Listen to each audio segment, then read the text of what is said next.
Boa noite, boa noite. Esperar vocês entrando, gente. Saulo já entrou.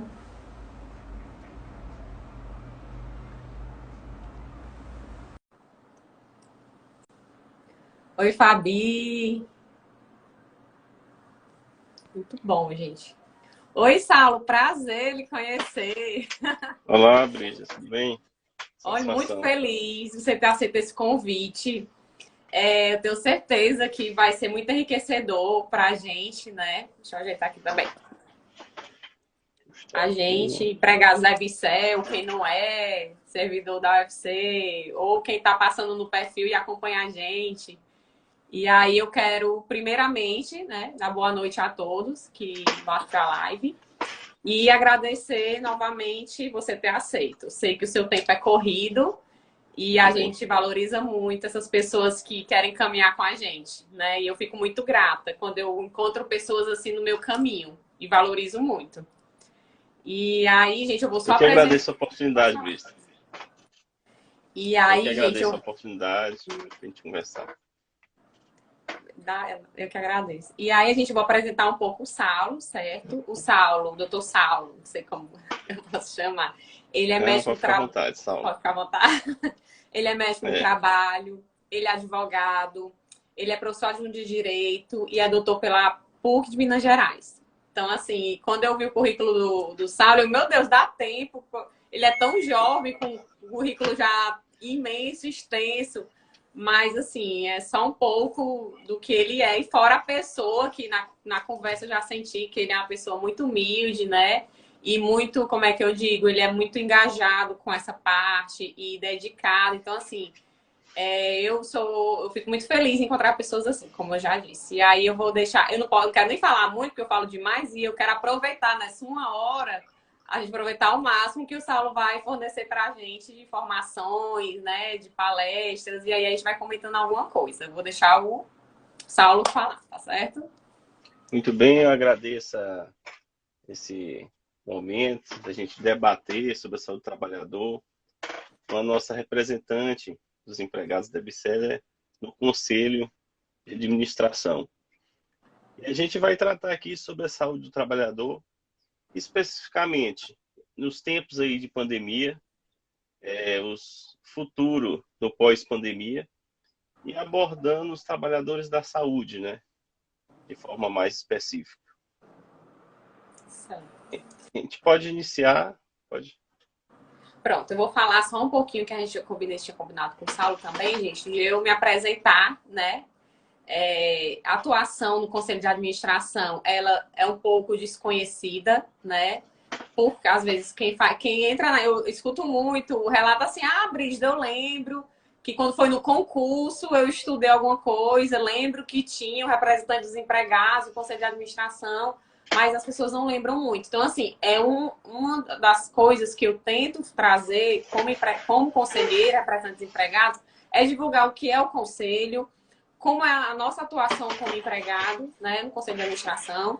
O conselho de administração é a parte de administração superior da empresa, né? Acima do conselho de administração só tem a Assembleia Geral, que é a própria União. Então, abaixo é o conselho de administração. Sempre ressaltar que o conselho de administração, às vezes, o representante dos empregados ele se confunde com a atuação do sindicato, que não é, que a gente caminha lado a lado, né? A gente tem o mesmo interesse, que é garantir os direitos do trabalhador, né? Mas não é essa atuação. A atuação realmente é na administração. O conselheiro, o representante do empregado, ele é considerado um dos administradores da empresa. Então, às vezes, eu me coloco numa situação que eu, em algum momento, depois que eu virei conselheira, e a pessoa olhou para mim e falou assim: Não, Brisa, mas eu não posso lhe fornecer essa informação.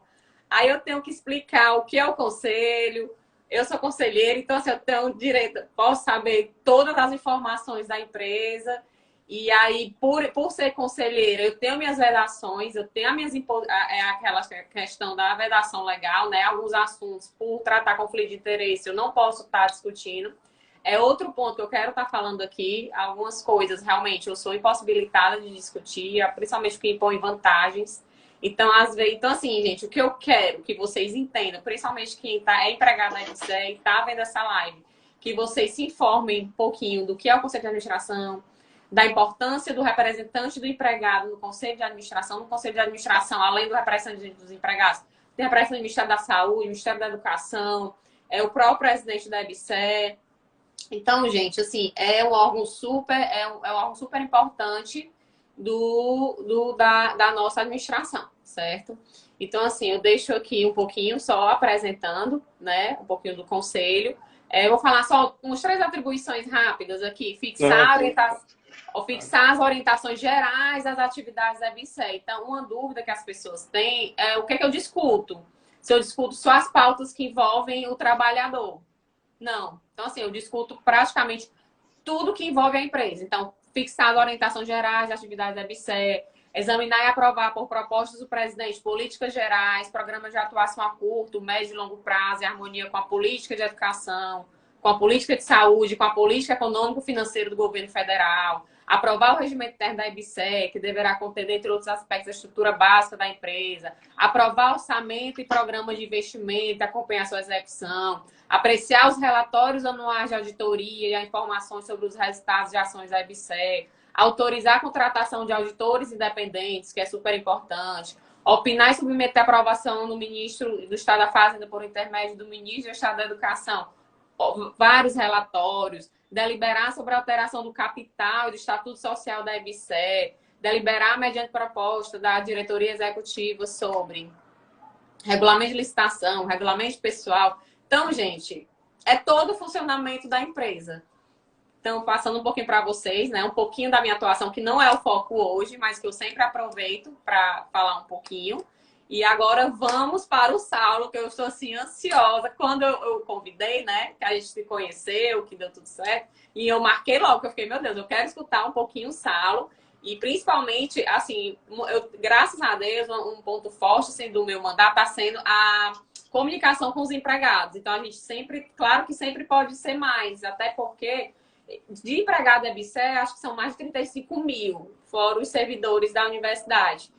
Mas, assim, eu noto que a gente está tendo uma comunicação e eles trazem muito essa demanda de, principalmente da saúde mental. Então, assim, é uma coisa que a gente vai falar um pouquinho aqui nessa aula da saúde mental, Exato. como foi que já estava um pouquinho e com a pandemia, o que é que está ocasionando. Então, vou deixar o Saulo falar, só não deixar o Saulo falar.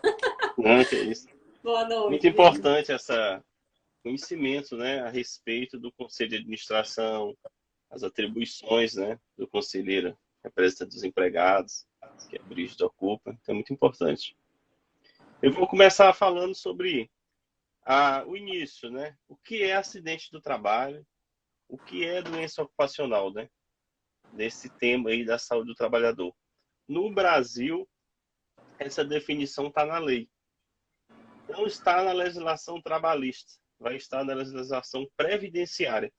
Lá na Lei 8.213, de 1991, vai determinar qual é o conceito de acidente do trabalho típico. Lá no artigo 19, que é aquele que vai ocorrer pelo exercício ou a serviço da empresa ou do empregador e vai gerar ali uma lesão corporal, uma perturbação funcional, pode causar a morte, no caso de acidente fatal, uma perda, uma redução permanente ou temporária da capacidade para o trabalho.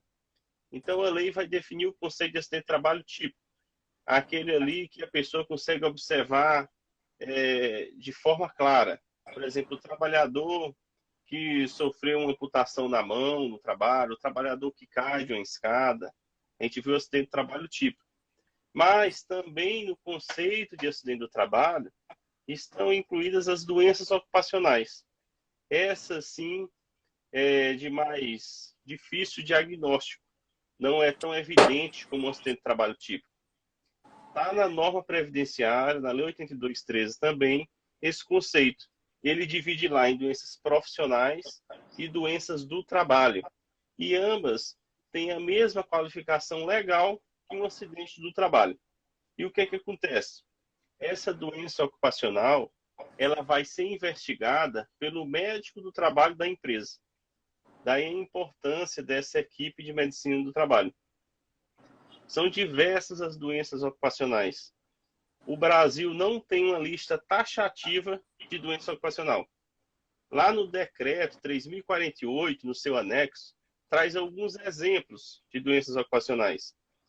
Mas a realidade evidencia, inclusive pela lei, que o médico do trabalho e o perito do INSS também, eles podem enquadrar qualquer doença, ali no caso concreto, assim, avaliando tecnicamente como doença ocupacional. E tem todos os critérios para você estabelecer isso. Tem a resolução própria do Conselho Federal de Medicina, que determina como avaliar esse nexo. E esse nexo da doença pode ser um nexo causal ou até um nexo concausal. Aí você observa, então, a complexidade relacionada a isso. E o trabalhador, o que é que ele pode fazer? Então, um trabalhador que sofreu um adoecimento e ele considera que aquele adoecimento é relacionado ao trabalho, ele pode requerer, perante o serviço de medicina do trabalho da sua empresa, essa avaliação do nexo causal. Assim como o profissional de medicina do trabalho, se deparar com um atestado, com um exame ocupacional, como um exame periódico, alguma evidência que tem uma doença ocupacional, cabe a ele também, de ofício, realizar essa investigação se ocorreu ou não um acidente do trabalho ou uma doença ocupacional.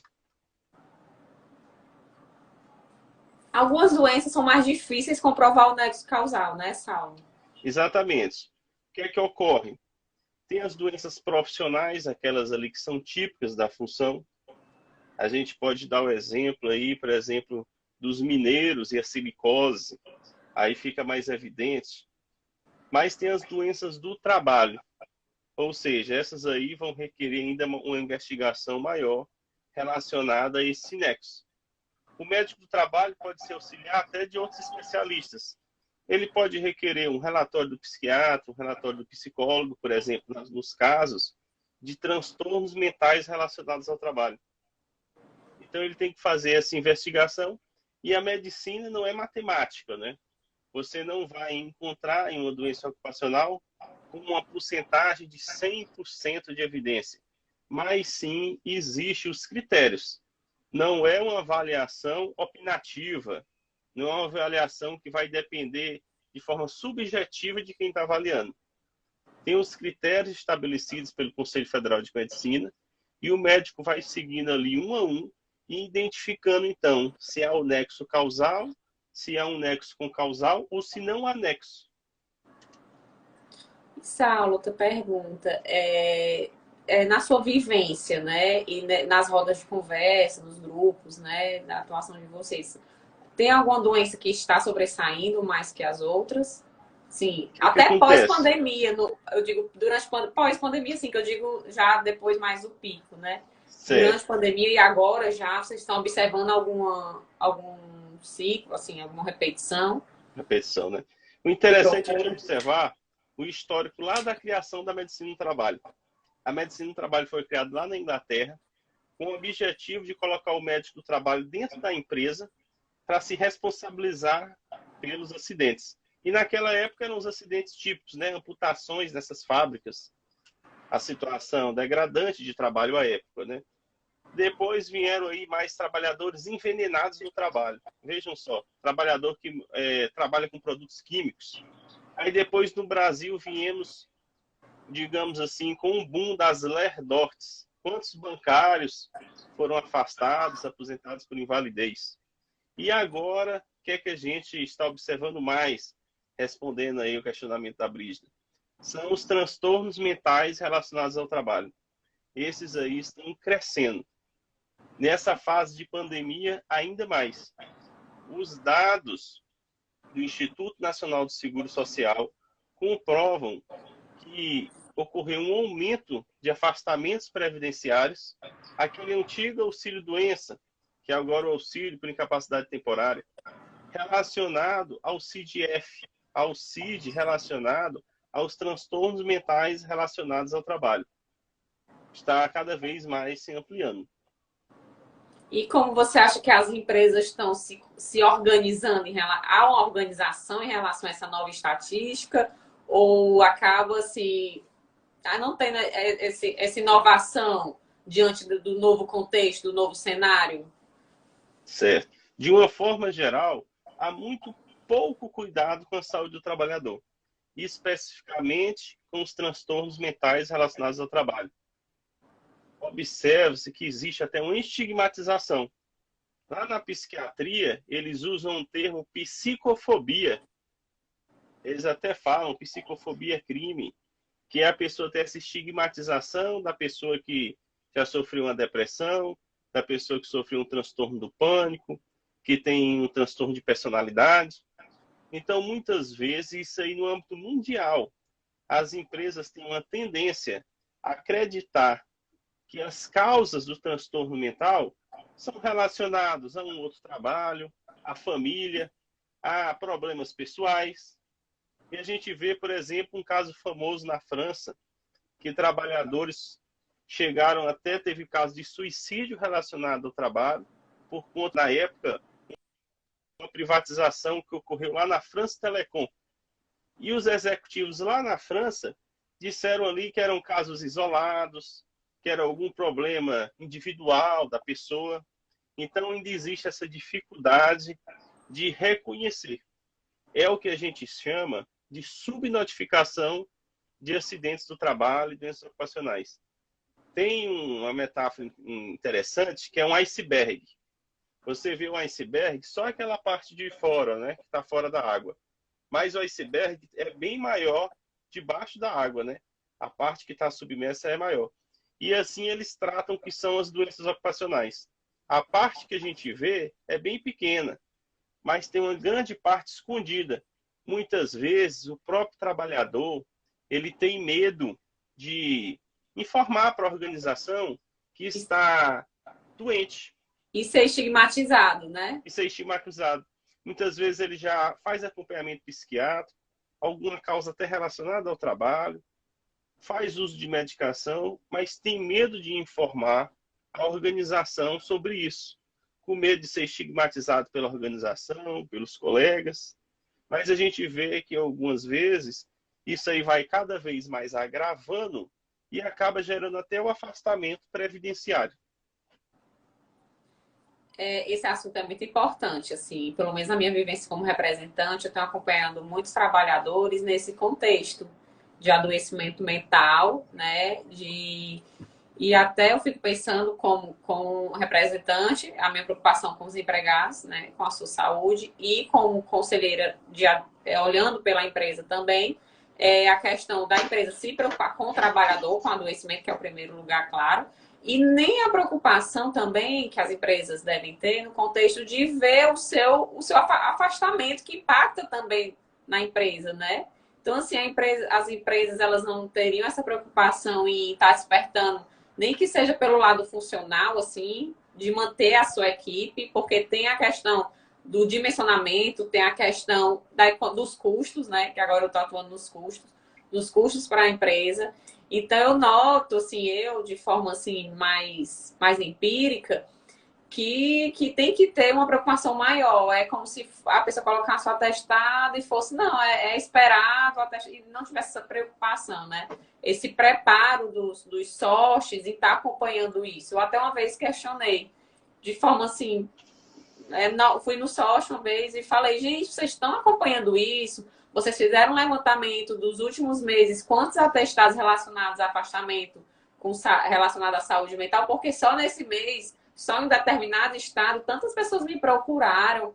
Não, Brigitte, assim, então assim, eu noto que poderia ter um avanço dos sócios nesse sentido de preparo para essa pandemia, né? Porque tem a pandemia e tem a pandemia que é essa questão do adoecimento mental, né? Que não só os trabalhadores da saúde, porque vivenciaram também mais de perto, né, a pandemia e seus entraves, mas a gente observa que a população como um todo vem sofrendo, né, com essa questão da pandemia, essa questão de saúde mental.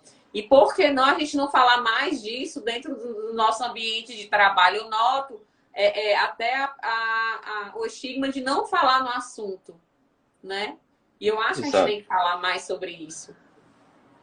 Exato. É muito importante esse ponto, do estudo epidemiológico que você tratou, de a gente avaliar os índices de afastamento com a categoria de CIDs, né? O SESMIT, que é esse serviço especializado em engenharia de segurança e medicina do trabalho, ele tem também essa função de preparar esses estudos epidemiológicos.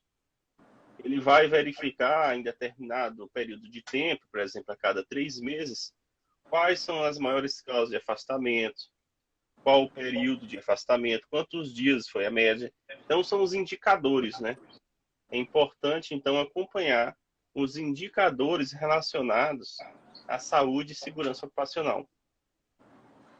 E aí, com esses resultados, fazer um trabalho em loco. É o que eu penso. Vamos supor, determinado setor, 30%, 40% da equipe, não sei, pode ser muito, né? Vamos supor, 10%, 20% da equipe apresentou um adoecimento mental.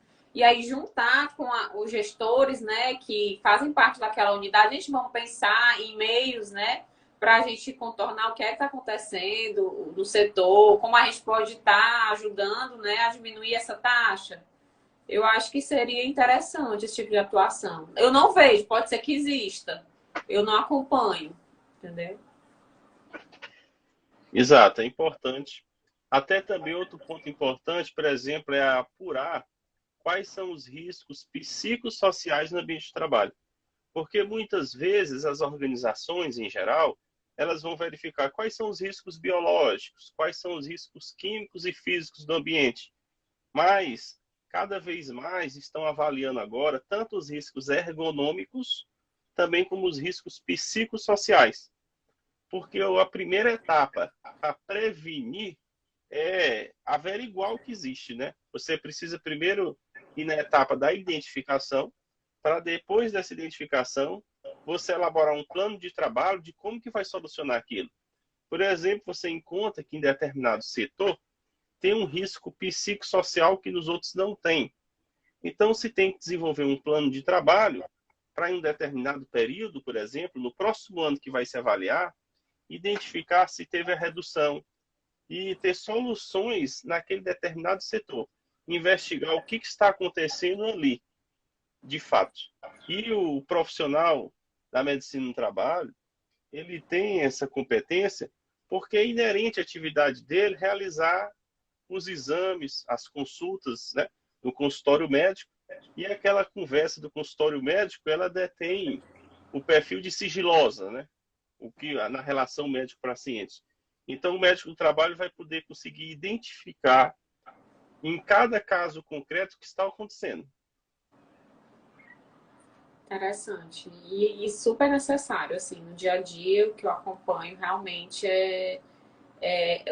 eu anseio por essa atuação realmente mais próxima, né, o que você acabou de escrever. Dessa forma aí, eu acho que ainda poderia ser mais, assim, enfática nos setores. Às vezes também tem essa questão da sobrecarga, né, dos departamentos, né, dos setores com muita demanda, né, muito adoecimento, a questão da pandemia, a questão dos laudos. Então, assim, entende-se também que algumas coisas ficam comprometidas pelo excesso de trabalho que, às vezes, a própria equipe de segurança do trabalho é submetida, né?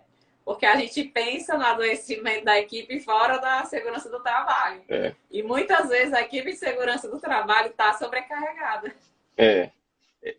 Como eu digo, os SESMIT também são empregados das organizações, né? E também podem adoecer, né? Também pode acontecer de adoecer. E é os últimos que a gente pensa que vai adoecer, né? Eu acho que é igual adoecer, no avião, aeromoça, que a gente não vai adoecer. Não vai acontecer. A gente que está de fora, que nós somos de outros setores, que ficamos na pressão, né?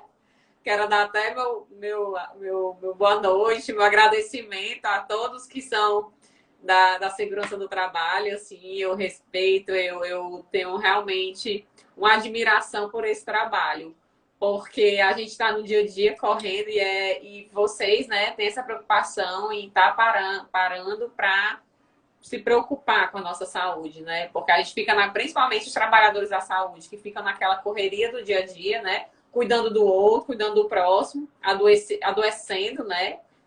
por muitas vezes também ter outro emprego, a pressão, aí junta trabalho, família, carga horária pesada, né? Pressão no trabalho, e aí vem o pessoal da equipe do trabalho e socorre um pouco aí a gente. Isso, que o SESM tem essa característica, né? São profissionais exclusivos com seu público, os próprios colegas de trabalho, né?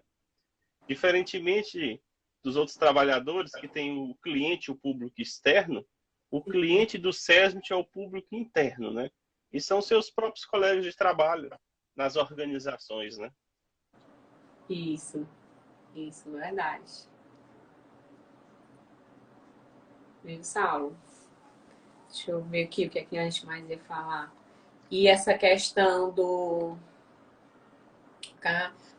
essa questão da pandemia, como foi que ficou relacionada à notificação? É considerada... Notificação, né? O que é que acontece? Como tem o acidente do trabalho, a doença ocupacional, temos então que realizar a notificação. A notificação, que é chamada CAT, que muitos já podem ter ouvido, Comunicação de Acidente do Trabalho.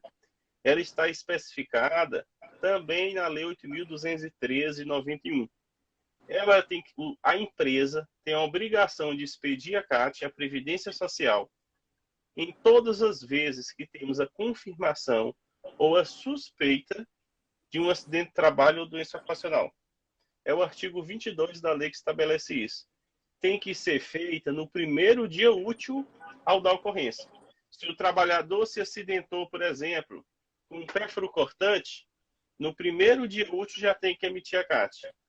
Se o trabalhador sofreu uma doença ocupacional e o médico do trabalho da empresa avaliou isso, ele tem um dia útil para informar a Previdência Social por meio dessa CAT. E eu já digo uma grande confusão que vem ocorrendo. Algumas pessoas, até mesmo da área de recursos humanos, acreditam que a CAT não é obrigatória. Isso não é verdade. A legislação estabelece como obrigação. Segundo ponto, que a CAT pode ser emitida por qualquer pessoa. Aí também temos uma confusão. Na realidade, a CAT tem que ser emitida pela empresa. Na falta da empresa emitir, outras pessoas podem, como o próprio acidentado, a entidade sindical, o médico que assistiu, mas isso não exime a responsabilidade da empresa em emitir a CAT.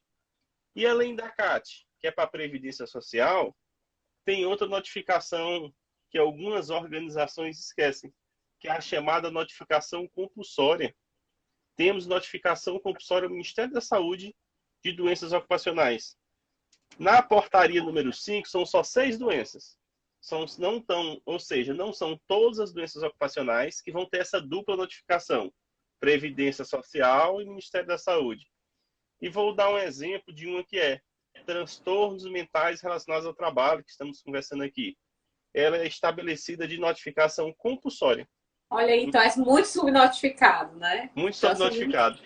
Então, se determina se alguma empresa, assim, de forma genérica, alguma empresa externa, tem um caso de um trabalhador com transtorno mental relacionado ao trabalho, por exemplo, síndrome de burnout, um trabalhador que sofreu de síndrome de burnout, a empresa tem a obrigação de notificar a CAT para a Previdência e a notificação compulsória para o Ministério da Saúde. É uma obrigação da empresa fazer isso.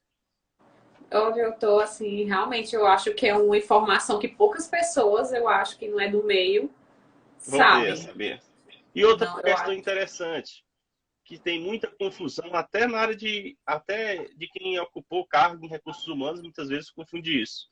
Acreditar que a CAT deve ser emitida pela Previdência Social. Não é realidade. Na Lei 82.13, o que é que essa lei estabelece? Que a empresa, por meio da sua equipe de medicina do trabalho, e a empresa é pequena, não tem equipe de medicina do trabalho, mas geralmente ela tem uma clínica terceirizada que faz os exames ocupacionais. Essa clínica, esse médico do trabalho, que vão solicitar da empresa a emissão da CAT. Não é a Previdência Social que vai emitir a CAT. A Previdência Social vai afastar o trabalhador e vai colocar lá a espécie 91, que é acidentária. Tanto é que o trabalhador só vai ao INSS após 16 dias de afastamento. A empresa paga os primeiros 15 dias. Então, vejamos um caso hipotético. O trabalhador tem 15 dias de atestado por depressão. Nesse caso, o INSS não vai ficar nem sabendo, porque ele não foi afastado do INSS. Mas, independentemente disso, a empresa mantém a obrigação de emitir a CAT, caso considere que foi uma doença ocupacional. E é o que a gente falou lá na frente. Cabe à equipe de medicina do trabalho realizar essa investigação técnica. Tudo registrado no prontuário do trabalhador. É muito importante isso aí, mas eu acho que a gente ainda tem que avançar muito, assim, não falando só ao nível empresa, aqui estamos, né, representando, As mas assim, organizações, né? a nível Brasil, eu acho que a gente ainda assim, tem que caminhar muito, tem que evoluir muito, tem que conversar mais. Eu não acompanho muitos congressos, né? Até porque acho que deu mais uma parada por conta da pandemia, mas eu não sei o que é que tá, talvez mais Covid mesmo, né? Mas eu não sei a que ponto a gente está conversando, a gente está evoluindo em relação a isso, né? A discutir realmente os impasses que ainda existem na saúde do trabalhador, nas notificações, por que ainda tem muita coisa subnotificada, desconhecimento, o receio da empresa em estar expondo isso, né? Por mais que não tenha uma penalidade, é só um dado, né, de estatística, vamos supor, para saber como é que está a situação. Mas, assim, agora é melhor os motivos da subnotificação e conversar mais sobre isso. Eu sinto muito, assim, essa falta, sabe? No contexto Brasil até. Brasil, é. Brígida, sabe um ponto que eu acho interessante a gente tratar nesse aspecto? O trabalhador que sofre um transtorno mental relacionado ao trabalho, depressão relacionada ao trabalho, síndrome de burnout, ansiedade, muitas vezes ele vai ter esse receio de expor a empresa, até porque muitas vezes pode ter alguma organização que vai até punir o trabalhador que adoeceu. Vejam só, as coisas se invertem e aquele trabalhador que foi afastado, por exemplo, por ter sofrido assédio moral, um trabalhador, por exemplo, sofreu assédio moral, adoeceu mentalmente, apresentou um atestado do psiquiatra, foi afastado pela Previdência Social com causa acidentária. Muitas vezes a empresa pode promover uma investigação, um processo administrativo, como que invertendo e culpando a vítima. E isso faz com que o trabalhador tenha grande medo de expor seu adoecimento, de expor o que aconteceu. Saulo, você agora tocou no assunto que eu sempre comento quando eu tenho essa oportunidade. A vítima no Brasil, ela é punida 2 vezes. Duas Né? vezes. Ela é punida por ser vítima, então ela já está numa posição inferior, né? De desvantagem, de sofrimento. E ela é punida por estar naquela situação. Exato. De dizer que ela tá doente, não, ela tá inventando, ela que tá errada, ela não Ela sofreu que está errada. assédio, não, ela que é difícil, prove que foi assédio, né? É, Prove que você tá doente mesmo. Quem foi que disse que você tá doente? Um dia você tava aqui, agora já tá doente. Aí quando volta é estigmatizado. Assim, eu acho que tem que ter um preparo melhor. Eu sempre vou pro lado da educação, né? Eu acredito que eu acho que um curso, né, uma preparação, fazer o que a gente está fazendo aqui, discutindo abertamente, né, quais os possíveis problemas que a gente enfrenta, por que a gente enfrenta, o que a gente pode estar mudando. Eu acho que as pessoas poderiam. Eu sei que é muita correria, eu sei que tem muitos problemas que as pessoas acham que está acima do que a gente está falando aqui, mas não existe prestação de serviço com o trabalhador doente, né? Se for parar para pensar. E é isso, eu realmente concordo com você, é. ressalto que a vítima é penalizada 2 vezes.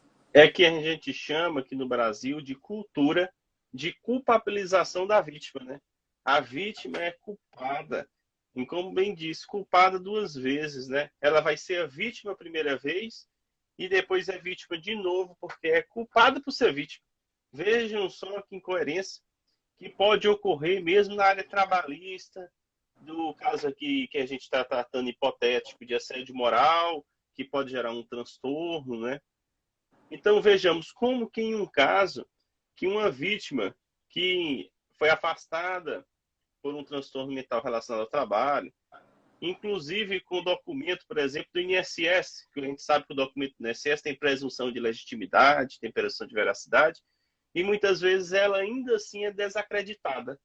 As vítimas no Brasil são desacreditadas, mesmo que tenham muitos elementos de prova. Mesmo assim, ainda tem essa cultura de culpar a vítima e desresponsabilizar o agressor. E a Isso, própria então... administração pública, desculpa, só te interrompendo, Okay. e a própria administração pública, ela não vai atrás da pessoa que causou aquilo, né? Ela não entende, ela não vai atrás de forma regressiva daquele dano que o seu agente causou. Porque quando Exato. você faz uma coisa no seu cargo, né? Durante o seu cargo, a sua atuação na administração pública, isso é muito sério, né? Você está exercendo uma função dentro da administração pública, você está causando adoecimento.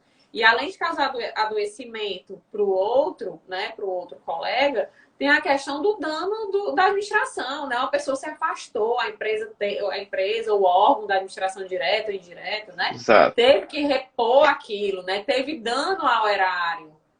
E aí não, a empresa, o órgão, né, da administração não faz essa ação regressiva, só se for uma coisa muito absurda, que eu acho que isso acontece, né? Para ir atrás de quem causou aquilo para responder. Teve uma pergunta, doutor, como fazer para mudar esse cenário de estigmação sobre a vítima? Como fazer as empresas terem a cultura médica em prol do funcionário melhorada? Respondendo, então. Primeiro, a gente tem que ter uma investigação imparcial. Então, se as pessoas daquela determinada empresa já têm uma parcialidade sobre aquele tema, tem que ser investigado por uma outra área. Pode ser investigado até por uma outra filial de determinada empresa, para que, assim, não sejam subordinados a quem determina. Por exemplo, vejam que incoerência. Determinado gestor é o chefe e ele determina a investigação. Aquele subordinado fica com receio de desagradar e pode até perder um cargo gratificado. Ou seja, há todo um jogo de interesse, aqui estão falando de forma hipotética, sem ser de nenhuma organização específica, que pode prejudicar. Então é necessária essa imparcialidade. E a cultura médica em prol do funcionário? Como é que ela pode ser feita? Implantando programas de prevenção de riscos ocupacionais e dando autonomia à equipe de saúde do trabalhador. Sabe que temos uma convenção da OIT que determina isso? Convenção 161 da OIT, artigo 10. O que ela diz? Que a equipe do SESMIT, saúde do trabalho especificamente, tem que ter autonomia e independência profissional, tanto do empregador como dos empregados. Porque com essa autonomia vai conseguir ter uma atuação médica em prol da saúde do trabalhador. O médico do trabalho, a equipe de saúde do trabalho, não pode ficar pendente a nenhum dos dois lados, né? Não fica pendente nenhum de lado nenhum. Tem que atuar de forma técnica, atendendo à legislação brasileira, atendendo às normas do Conselho Federal de Medicina, sempre focado na criação dessa área, que é a área da saúde do trabalhador foi criada exatamente para prevenir acidentes e doenças ocupacionais. Respondido. Mas o caminho é difícil, né? Assim, é difícil porque depende da liderança, né? Depende e essa questão, você falando, eu fiquei pensando, passou um fio na minha cabeça, meu Deus, como eu já presenciei isso. É uma situação que a pessoa foi exposta, né? E aí a pessoa foi fazer uma reclamação e aí perguntou, mas quem vai avaliar isso aqui? Aí uma das pessoas que ia avaliar, na verdade, quem ia avaliar era uma das pessoas que estavam envolvidas no caso. Envolvidas. Que situação, né? Aí então não precisa, porque a gente já sabe a resposta. Vai só aumentar a exposição, né? E a insegurança em relação a esse cenário. Então isso é uma coisa tão... Na prática é um impedimento, né? E uma eu não situação sei concreta dessa se. gera até um impedimento da. E eu não sei se isso acontece mais na saúde. Eu tenho essa dúvida, se esses erros grosseiros, porque eu considero um erro tão grosseiro isso, né? Você tá ali na decisão, na avaliação do caso que você está envolvido, ou que você tem um conflito de interesse, que é um colega seu, né? Você está participando de outra forma, não vai ter imparcialidade naquela decisão, né? Não tem uma proteção, um sigilo. Então, tudo errado. E aí eu fico perguntando, será que isso é uma coisa particular da saúde, que a gente ainda não evoluiu nesse sentido? Será que os órgãos relacionados à justiça, direito, passam por isso também? Ou é uma coisa mais peculiar dos órgãos que fazem parte da saúde, que envolve saúde? Então, essa Eu dúvida, sabe? acredito, né? Eu acredito que é mais peculiar da área não jurídica, né? E é proveniente até de um desconhecimento da lei e uma crença na impunidade, né? De achar que não vai acontecer nada, que o outro lado também desconhece a lei, que o outro lado não vai recorrer pedindo a nulidade de uma situação, no caso concreto, né? Que foi proveniente de um impedimento, de uma suspeição, né? Pronto, isso.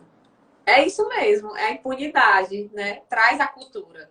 Se isso acontece várias vezes e sempre sai impune, vamos fazer, né? Vamos fazer que tá dando certo.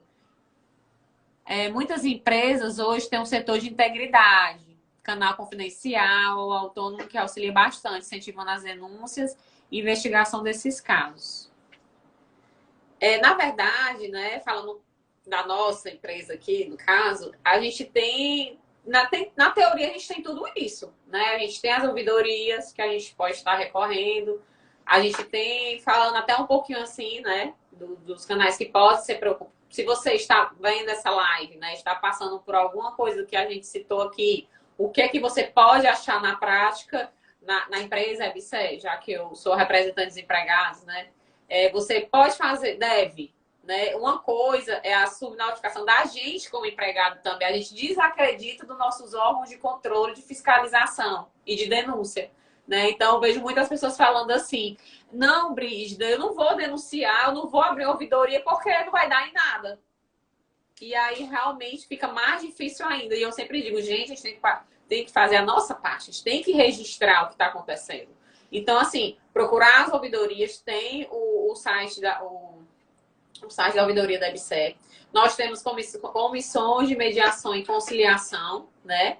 E todo hospital universitário tem suas comissões. Às vezes as pessoas não conhecem, mas tem, então pode estar tratando ali, e eu acho que é super válido.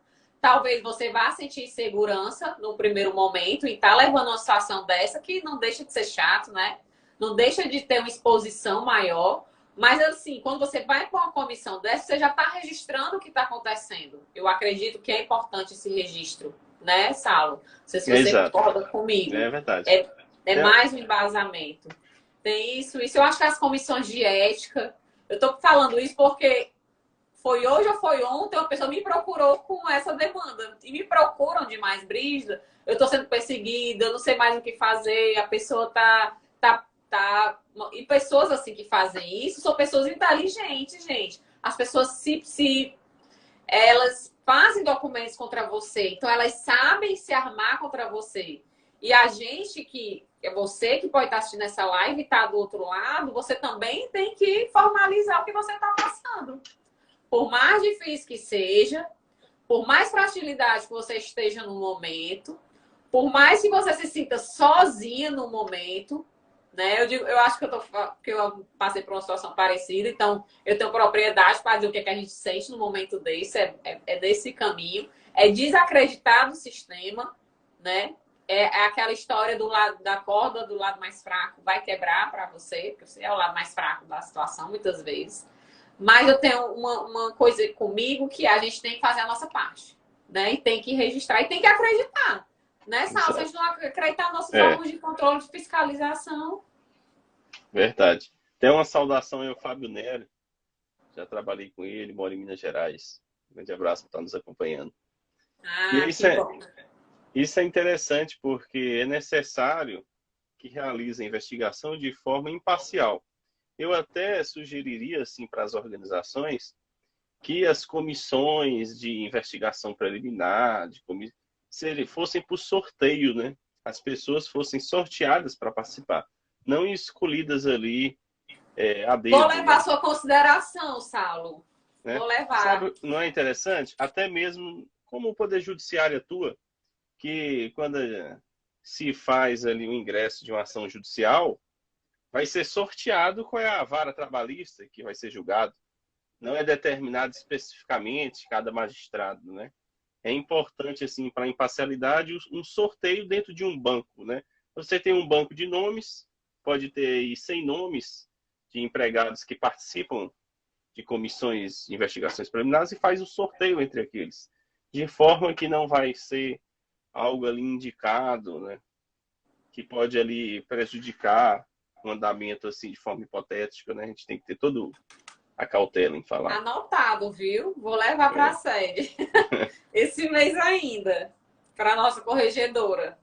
Interessante. Verdade. Não tinha pensado nisso. Anotado aqui. Esse mês De uma ainda levo. forma, me recordando aqui, como então avançar naquele tema que ele tratou sobre a saúde do trabalhador. Eu vou falar um caso recente que aconteceu no Brasil, um exemplo positivo, a gente pode até dizer o nome da empresa. A Ambev criou uma diretoria de saúde mental durante a pandemia. E especificou porque foi necessário diante do que estava ocorrendo com seus trabalhadores. Eu acredito que foi pioneiro no Brasil. Não me recordo alguma outra empresa que possua uma diretoria de saúde mental. E isso é Muito muito legal. interessante, essa inovação, né? Uma diretoria de Muito saúde legal. mental, uma diretoria de saúde do trabalhador, que ainda seria mais abrangente. E ela está né? atrelada a quem? Ao serviço ocupacional? Aí ficaria por uma diretoria, eu acredito que fica ligado direto à presidência da empresa.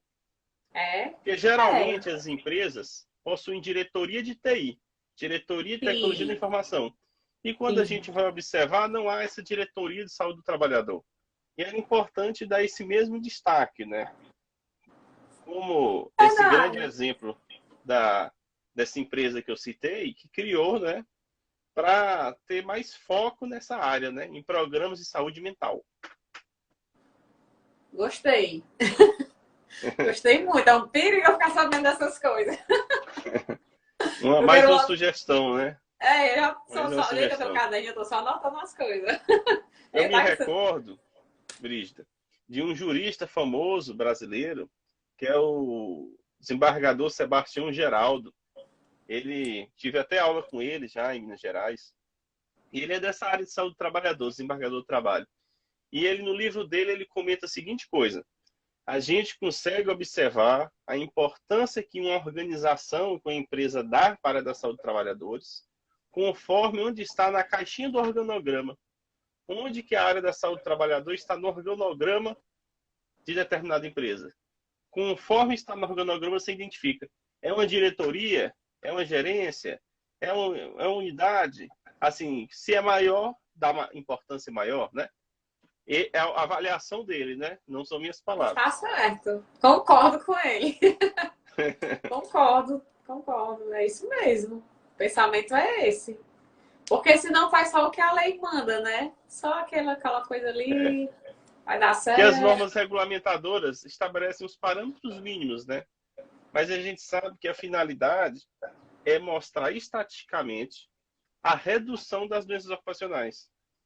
Se determinada empresa teve ali 50 casos, por exemplo, de acidente de trabalho com pé-furo cortante em um ano, então vai ter que identificar a investigação um a um o que aconteceu. É porque o trabalhador não é treinado sobre isso?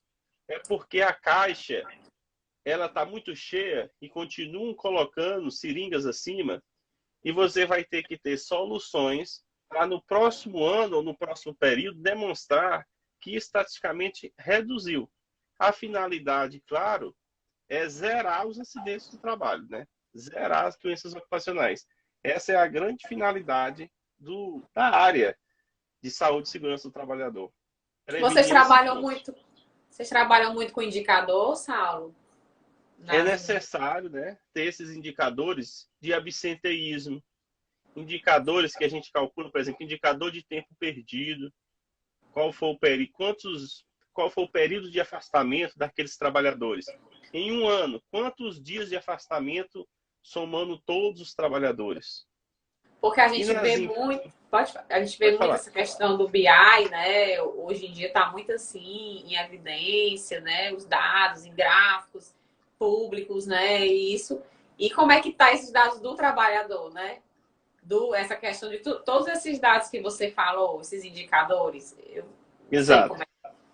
Tem até aquela expressão que o que não é medido, né? Você não vai poder continuar saber o que está acontecendo. Se você não medir, você realmente está ali navegando perdido, né?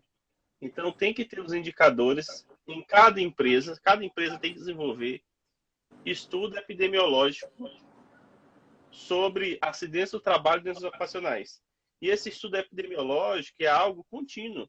Geralmente você pode apresentar a cada 3 meses, trimestralmente, você vai fazendo análise para você já ir corrigindo o rumo aí do voo durante um ano. Você não esperar passar todo um ano para corrigir o rumo do voo, né? Então você sai do aeroporto errado. Vai. Verdade. Verdade, já anotei aqui. Mas vocês já têm esse trabalho, eu digo assim, a nível da nossa empresa, já que a gente está aqui, de trabalhar os indicadores e trabalhar com a sede, assim. Sim, O que é que a gente pode realizar? No programa chamado PCMSO, é o Programa de Controle Médico de Saúde Ocupacional. Ele é feito conforme a norma regulamentadora número 7, tem que ser por um médico do trabalho, exceto se for uma cidade que não tem médico do trabalho, ele pode ser por outro médico. E ele vai estabelecer dentro dele os estudos epidemiológicos, porque a NR7 estabelece que todas as empresas têm que proteger a saúde do trabalhador não só com dados clínicos, mas também com instrumental epidemiológico. Isso é muito importante. E cada vez mais os auditores fiscais do trabalho, do que voltou a ser criado o Ministério do Trabalho, eles investigam isso. Eles querem saber de determinada empresa se possui esses indicadores epidemiológicos. Quais são? A OIT, por exemplo, a ICO mais ainda, estabelece aí quais que você pode usar. Geralmente são esses indicadores de absenteísmo, indicadores relacionados a acidentes do trabalho típicos, a doenças ocupacionais, ao número de quase acidentes. Porque muitas vezes algumas empresas podem notificar só os acidentes, mas é importante também os chamados quase acidentes, porque eles vão permitir que o acidente não aconteça.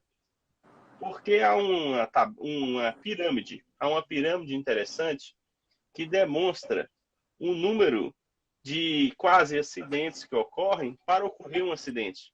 Então vejamos um detalhe que a área técnica estabelece. O nome acidente do trabalho pode transparecer que é algo inevitável, que era algo que não era esperado, mas a realidade demonstra exatamente o contrário, que os acidentes do trabalho são esperados, que eles são chamados, por Michael Lore, de incubado. O acidente do trabalho incuba, ou seja, vai tendo indícios que vai ocorrer um acidente. Vai tendo indícios que o trabalhador vai adoecer naquela empresa. Não é algo repentino. São situações que vão se repetindo, são situações de quase acidentes que vão ocorrendo e muitas organizações podem ali não investigar, não dar devida atenção. Mas muitas vezes o trabalhador, por exemplo, num trabalho manual, está em cima de um telhado, né? Ele quase cai e não foi registrado. Quase caiu porque não usava o equipamento necessário. De outra vez ele cai realmente e fratura uma perna. Ou seja, na investigação dos quase acidentes, você evitaria os acidentes. E isso aqui na área da saúde, especificamente, né? Tem os trabalhadores que adoecem com os perfluocortantes, né? Tem essa situação dos perfluocortantes que se pode investigar a situação, e os transtornos mentais relacionados ao trabalho. E também me recordo aqui das questões ortopédicas. Também é muito comum entre os trabalhadores da saúde. as duas doenças que mais afastam os trabalhadores da saúde são as doenças osteomusculares e os transtornos mentais relacionados ao trabalho. Porque o trabalhador da saúde, ele tem muito contato manual com o paciente. Ele precisa empurrar uma maca, ele precisa dar banho no leito, ele precisa manipular o paciente. E algumas vezes ele começa a ter queixa de dor cervical, pode ter queixa de dor lombar, dor nos ombros, e gera até um afastamento de síndrome relacionada ao osteomuscular. Aí, algumas vezes, esse trabalhador também já se apresenta ao Serviço de Medicina do Trabalho com um exame de imagem. Imagine, já chega com ressonância magnética da coluna, demonstrando realmente que tem um dano, junto com o relatório do ortopedista solicitando restrição laboral. Então, não são poucos os casos que a gente observa nas empresas, de forma genérica, de restrição laboral. O que é restrição laboral? É o trabalhador que não precisa se afastar do INSS, mas ele precisa que se retire uma atribuição dele. Dentro do seu cargo, você tem uma atribuição que você não consegue mais fazer. Então, o setor de medicina do trabalho determina que essa atribuição, por uma situação médica, vai ser retirada do seu dia a dia. Mas você não é afastado do INSS, você não está incapaz. Você continua trabalhando agora de forma adaptada. Sabe o que eu já observei? Algumas vezes os próprios colegas de trabalho podem não gostar, porque informam que vai sobrecarregar os demais. Ainda tem essa situação ainda. Isso acontece demais. Você tá doente e você se sente mal por estar doente, né? Eu observo muito isso no ambiente de trabalho. A pessoa doente, aí não posso estar doente porque o meu colega acha ruim porque eu tô doente. Aí aquela de novo a questão da vítima. Né? Que aí sofre duas vezes. Sala, eu vou ter que encerrar. Nem que a gente volte só para se despedir, que eu tô com medo de perder a live. Porque já. Eu vou encerrar e volto, tá certo? Pra gente se despedir. Eu acho que ele não deu essa limitação mais de uma hora. A gente consegue encerrar ainda. A gente não consegue? Ah, então consegue. Tu me diz, então, qual o horário, porque eu fico preocupada. Não, que a gente pode encerrar agora, mas dentro do próprio gravação do vídeo, sem gravar o outro. Ah, entendi. E aí eu encerro agora. A gente abordou assim, a gente abordou o que era necessário, né? No debate da saúde do trabalhador em tempos de pandemia e focando nesse cuidar da saúde mental dos trabalhadores, né? É isso. E assim, eu só quero agradecer novamente, né? Ter aceito o convite, conhecer o Saulo. Eu acho que é uma das coisas boas de ser conselheira, estar em contato com várias pessoas de vários estados, né? Cada um com seu conhecimento, com sua bagagem, com sua riqueza, né? Eu realmente fico só muito grata a Deus, grata aos trabalhadores por terem me eleito, né? E eu estar conseguindo atuar nessa forma, né? De estar conhecendo mais pessoas e de estar promovendo, né? Sempre aí a saúde do trabalhador. Seja falando em prol dos seus direitos, seja falando em relação à saúde do trabalhador. Então, só quero agradecer, gente, ao Saulo. Eu tenho certeza que virão outros projetos, como a gente já estava comentando, né, era Saulo? Que a gente está pensando aí. Vai vir novidade aí para a sede que nos espere. Mas coisas boas, né? A gente sempre trabalha cuidado, né, com a saúde dos trabalhadores, né? Com a saúde do trabalhador. Viu, Saulo? Eu que agradeço, Brigitte, a oportunidade de a gente conversar sobre esse tema. Parabenizo pela sua atuação no Conselho. Vi ali toda a sua atribuição, todas as suas atividades no ano, né? Várias atividades. Parabéns pela essa representação dos trabalhadores. Obrigada também, Saulo. Obrigada. Tchau, gente. Obrigada. Até mais. Viu? Tchau, pessoal. Um grande abraço. Tchau.